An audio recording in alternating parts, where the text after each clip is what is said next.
Welcome back to The Bunker and welcome to a very special video indeed, because today is all about the 812 GTS. That's an 812 Superfast where the roof comes down. This section here that has now been removed is all about the amplification of theatre, and that's what today we're going to immerse you in. So we're not going to spend too much time in here. We'll give you a walk and talk of the details of the car, and then we're going to go out for a drive. And the significance of this particular car is that it also has a very posh aftermarket exhaust on it, which is going to amplify even further that naturally aspirated V12. Speaking of which, 6.5 litre, revs to almost 9,000 RPM.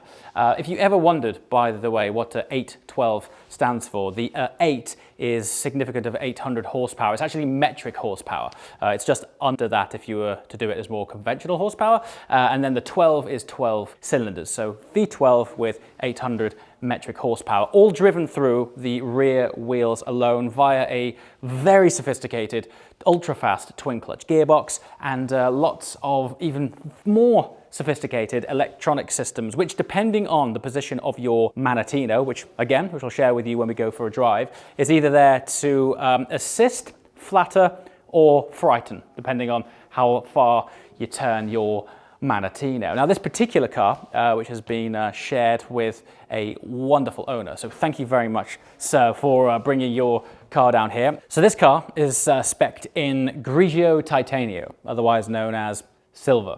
But I tell you what, the sculpture on this, I say this quite a lot really, camera doesn't always do a car justice, and I think this is one of those cars. The general shape and profile of it is fairly understated really, but in this paint, I love the way it accentuates these curves. Everything about it is quite a refined spec. And then on the inside, there's a Bordeaux leather contrast black Alcantara carbon back sports seats. What is quite cool about GTS is that despite the fact that the roof now folds away into effectively the majority of the boot cavity back there, what hasn't been compromised is how far back the seats slide. And so if you're a tall guy and you need to push back your seat, even when the roof is up or down, retracting space, I guess, is still the same as it is in the 812 Superfast. Spec on this is very sophisticated, quite refined, but as with the majority of Ferraris, it is all in the details. So the majority of the sort of black contrasting options on this car are majoritively carbon fiber. So this splitter here is carbon. What I particularly like about how the lines flow around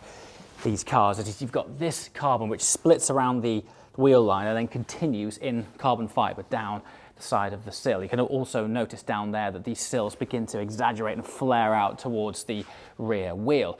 Optioned with a scooter rear shield. Pointing that out because over the years there have been options to hand paint the Cavallino or Ferrari shield here. When you get a hand painted shield, the size of it is actually 50% larger than the standard badge. It is actually quite a big deal to spec a badge or not, because you actually get a fundamental different wing on the car, because the badge doesn't stick on the wing, it's recessed into a panel.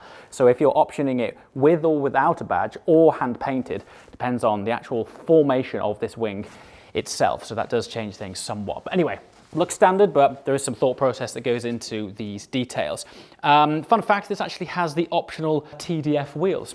The front leading edge of them is silver, more of a primary silver, whereas the inside here is a more graphite contrasting shade, which does tie it in really well with the overall color theme of the car. And then I really like that he's gone and spec'd the brake calipers to match the car as well. Also, on the point of Tdf wheels, once again, these are things that need pointing out just to set a spot of context.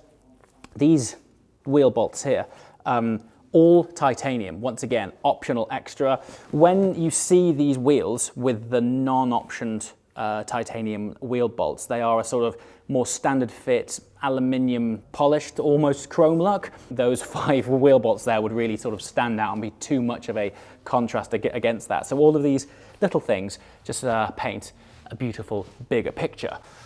Now then, just quickly, before we spin this round, just point yourself in there. This is really, fundamentally, we are talking about an 812 Superfast, but this wonderful aperture here is what it's all about. You know, arguably, removing the roof from a car, particularly performance-orientated cars, is ultimately a compromise, because when you take off the roof, not only does the motors in order to retract the roof, add weight, but also taking this off. And I use the analogy of a shoebox. Listen to me, wait for it. Imagine taking the roof, or the lid, should I say, off a shoebox. You can twist it really easily, right? You put it back on again and it's rigid. Similar principle with cars. So in order to get around that chassis flex, they have to add in structural rigidity to strengthen it with this compromise that once again adds weight. Now if we think about that for 1 second, this car, as a result of removing the roof and having to add in structural rigidity, has been an additional weight penalty, I guess, of 120 kilograms. Now, at first, that might not sound like a big deal, but in the car of this performance, everything to do with chassis dynamics has to be re-evaluated. Suspension rates, spring rates, chassis balance, etc. But I think what sets a little bit more context is if you look at their special edition, more track-focused cars, Ferrari actually always try and save around about 90 to 100 kilograms of weight in their more performance-orientated cars. In this, they've added in almost 120 kg. So it will be fascinating to see how this thing feels like out on the road. Now, really, the whole point of this is nothing to do with that. It's nothing to do with performance or lap times. This is taking that 812 Superfast experience and then just turning it up to 11. What we do is if we need that extra push over the cliff, you know what we do? Put it up to 11. 11, exactly. This is the 11 section here. In a minute, I'm going to show you really why the 812 GTS appeals to me, and it is one simple feature that actually has nothing to do with removing the roof at all.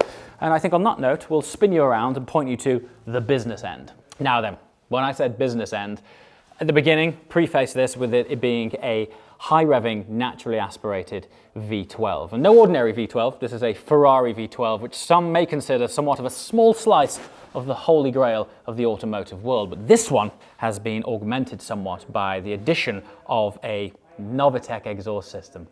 This is gonna be great. Now the reason I've spun this round to show you, I mean, you can't actually tell, you will do in a minute. If you join me up this way, the feature that I was talking about, which for me really appeals with the 812 GTS, is actually this window here. You might notice that the window that sort of sits above the bulkhead has been retracted somewhat. Now, for me, one of the greatest features is that when the roof is up, you can still drop the rear window. What that creates is this direct port injection of acoustic epicness straight into your ear face. This is going to be amazing. We've got this V12, so you've got the sound of the engine up front. Let's not confuse the sound of the engine with the exhaust, right? Engines have their own tones. You can hear induction sounds, mechanical engagement. The other great thing about the engines in the 812 platform, this is actually classed as a front mid-mounted engine. The reason being it's pushed so far back that almost half of the engine sits underneath the dashboard here. So there is quite a lot of mechanical sounds that you hear from the engine. But then we've got the exhaust section, so where all of the epicness goes, blasts out of the back, and you're going to get this acoustic reverberation going straight back in to your ears through this little portal here. And that, for me, is what today is all about. Taking up the roof, immersing you in it, and seeing how this thing pulls on the smile glands.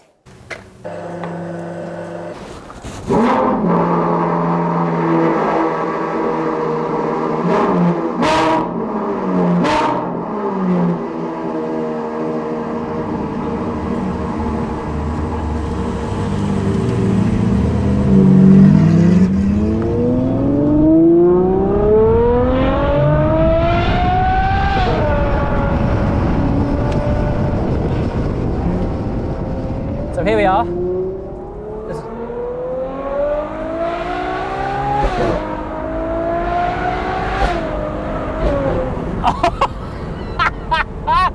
That sounds like I'm doing 160 miles an hour while I'm genuinely hand on heart doing 60 miles an hour. And that, let's just cut straight to the sound, that is the whole point of an exhaust system. It's not to tear us around at maximum attack, sounding obnoxious. In fact, if anything, it's the opposite. It's allowing you to lower the speed, but unlock the V12 that you've paid for. Going back to the bunker, I touched on this particular engine being somewhat of a slice of the automotive holy grail. And it's for reasons like this. It's for that. Listen to that banshee wail. You ready? Listen to this tone. There's about here. That sound. It is just outstanding noise. What a machine. And listen to the relationship between the engine and the gearbox. Don't forget, this is actuating 12 cylinders. Listen to these downshifts. Ready?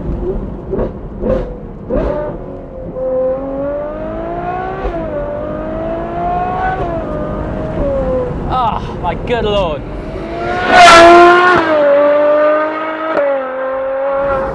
So, now that we have established that it sounds thoroughly sexual, where do we start? Well, I actually want to start with, can you identify the weight? Now, I'm in a bit of a, I guess, unique situation in that I'm really fortunate to spend a lot of time in a Ferrari F12 Tdf.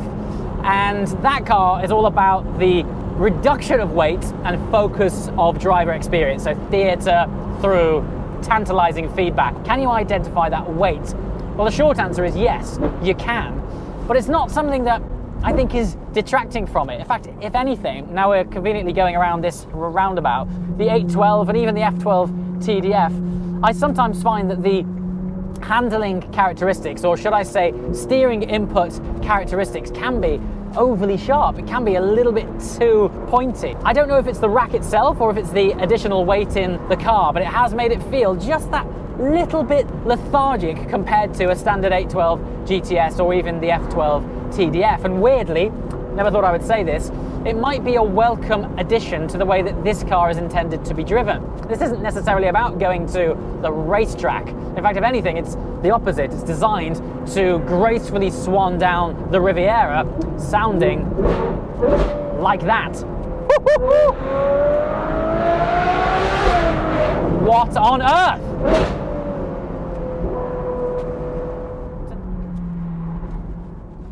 So, while we're in this sleepy village, let's tone it down a notch.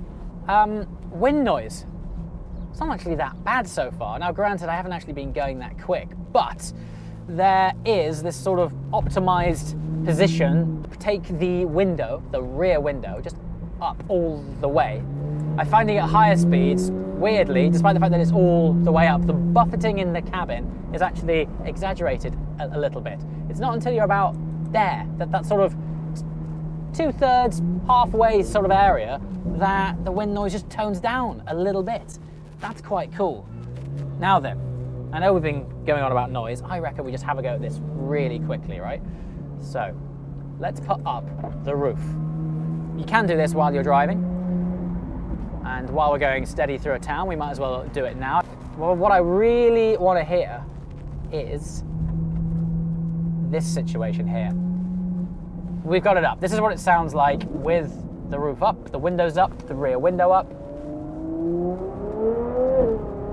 Pretty beautiful, but definitely the people walking around these fields are appreciating it more than we are right now. However, let's touch on this feature that I was trying to explain earlier. It's not necessarily about the roof, it is about the window. Behold! Listen to that.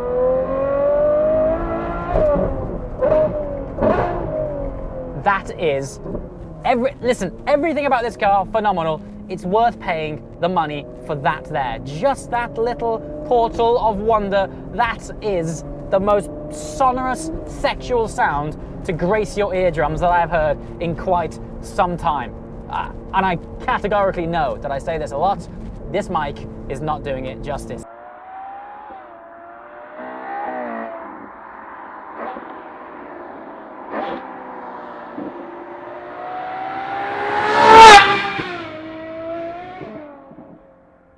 Now then, the roads around us right now, conveniently or inconveniently, are terrible. Now, at this point in Ferrari's life cycle, the bumpy road mode is all too familiar. But for those of you joining us afresh, I shall address that right now. There is a button on the steering wheel that when you press it, literally comes up with bumpy road. It is bumpy road mode. And it is a wizardous piece of tech.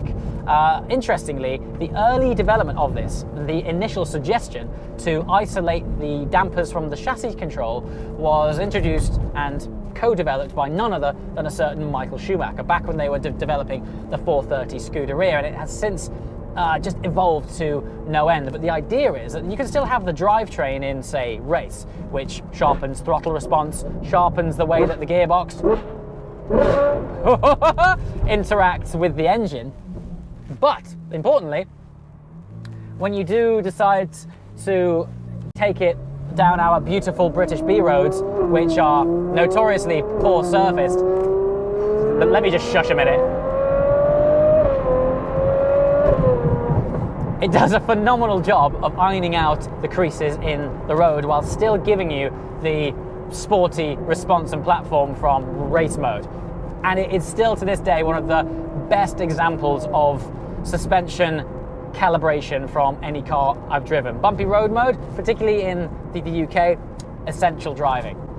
Now, speaking of the way that the suspension feels, because the car is a bit heavier, and I know, look, in the grand scheme of things, in a car that weighs over 1,700 kilograms, what's another 120 kgs? But it turns out the way this car feels, it is that little bit more relaxed. Subdued isn't the word, it still is the best part of 800 horsepower driven through the rear wheels alone, but there is an awareness of that little bit more additional mass that has just subdued the way that it rides, the way that it handles. And if anything, I actually think it's oddly the way that they've calibrated the suspension and the chassis for this extra weight might have just improved it as a road car, specifically as a road car, which is where this thing is going to spend most of its time. That's a brilliant introduction of dynamics with usability. Honestly, I could just shut up, couldn't I, and give you that all day.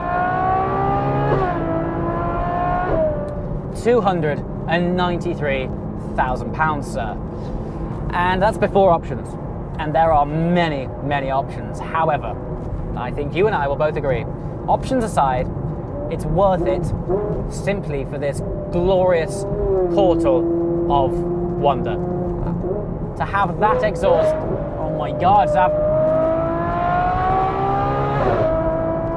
to have that exhaust sound, yeah, it's worth it for the engine and sound alone. Never mind the fact that it's a Ferrari and looks incredible and is a sophisticated ride on the road. The fact that you can stimulate your senses in an age where this sort of thing is really starting to drop off a cliff is something to behold, it's something to celebrate. And really, I hope that Ferrari, through whatever they manage to do, keep something in their lineup that offers some form of naturally aspirated V12, because it is just the stuff of wonder. Now, you know, this car loses a little bit of practicality in the boot department because the roof cavity is intruding on boot space. So if you wanted to use it as a Grand Tourer, it might not be as great as an 812 Superfast. In fact, it definitely wouldn't be. In an 812 Superfast, there's a lot of parcel shelf area there, and there's this sort of flap that you can open up this massive boot cavity. So when you're using it as a Grand Tourer, which this platform is intended for, it's probably the better option. But my God, when you get down to the Alps and you take your roof off or you open your sensory portal, and that resonance of V12 is bouncing off the cliffs into your cabin, I think you'd probably sooner just throw one of your bags down a cliff and get on with it, because this is what it's all about. Distilled driving pleasure. And some cars do it through driving dynamics, some cars do it through lap times. This car, don't get me wrong, it's got the driving dynamics down, but as a road car, as a sensory road experience, this is up there, man, with something truly, truly special. And it's all because, for me, of that window there. Sure, you can take the roof down, and that's cool, wind in your hair and all that jazz. And actually, when you do get down to some beautiful villages, or you're taking it steady through the countryside, to open up quite literally to the environment, small things that you don't think about or associate on camera, smelling the environment just opens up that extra sense of connection of the roads and areas you're driving through. But as petrol heads, as driving purists, it's the sound. And that for me is just, well, it's not a 10 out of 10, it's 11.